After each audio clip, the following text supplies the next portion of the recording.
Okay, so this is a poster that we presented at the ASGCT 2026 in Boston, and this poster presents a comparative evaluation of 3 resins that are used for AAV8 full to empty capsid separation.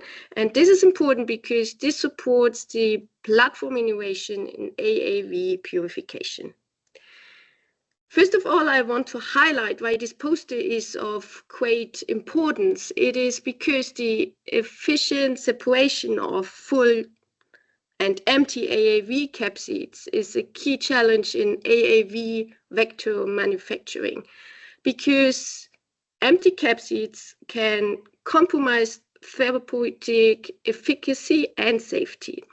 And with the growing clinical and commercial demand for AAV gene therapies, scalable purification processes are increasingly critical. Here in this poster, we evaluated 3 different resins for their ability to separate full and empty AAV8 capsids. The performance was assessed based on vector genome recovery, full to empty ratio, host cell protein and double-stranded DNA impurity clearance, and polydispersity.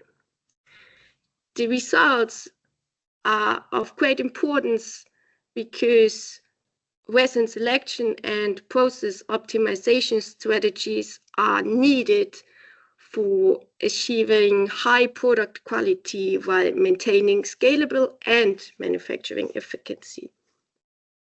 So then let's start with the loaded material and our characteristics of our IX conditions.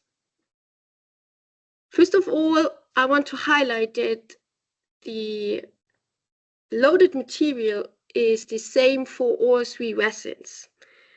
So this is identical, and we started with a vector genome concentration of 1E13 Vg per milliliter and the same capsid concentration for all resins.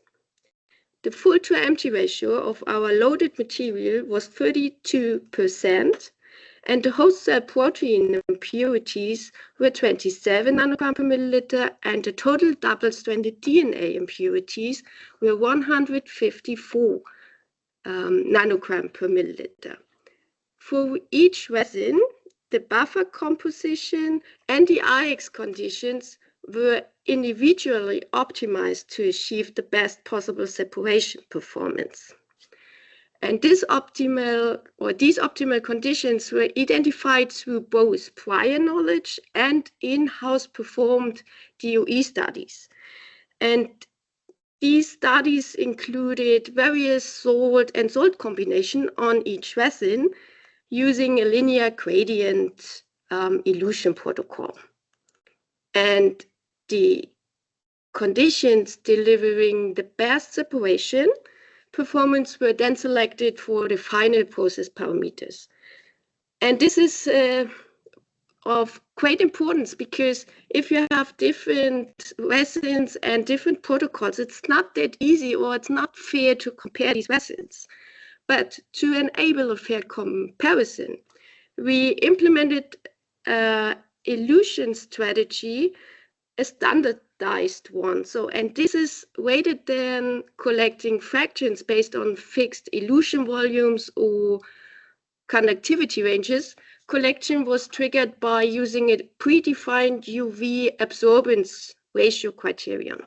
And the UV absorbance ratio serves as an indicator of AAV8 purity and allows consistent identification of the target product fraction across different conditions.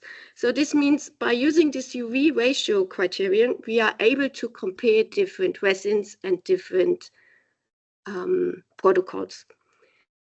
The fraction collection here was initiated by a threshold of 1.2, and it was terminated by the same threshold, so 1.2. And while the buffer systems and IX conditions were optimized individually, the loaded material and the fraction collection remained constant, and therefore we can compare it.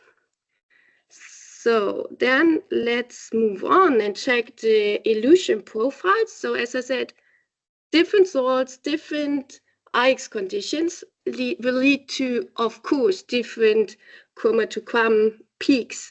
And this is something that you can see here easily. We have different elution profiles, and once again, these differences in peak shape and elution behavior are more than expected.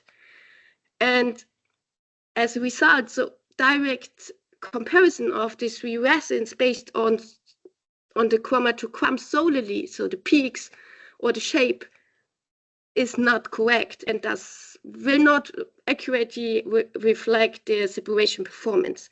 And therefore, we introduced the UV absorbance ratio-based fractionation, which enables a direct and unbiased comparison of resin performance.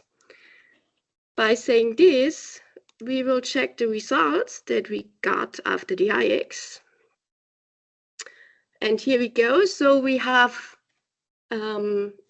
checked the vector genome recovery, and we have recoveries from 61 to 74%. So 61 is the resin 1, while we have the highest value of 74 for resin 3. Same behavior is seen for the full to empty ratio. So here we started for all separations with a full to empty ratio of 32%, but after the IX we have for resin number 1, 54%, for resin number 2, 58%, and for resin number 3, 71%. This translates to an enrichment factor of 1.7 for resin 1, 1.8 for resin 2, and 2.2 for resin 3.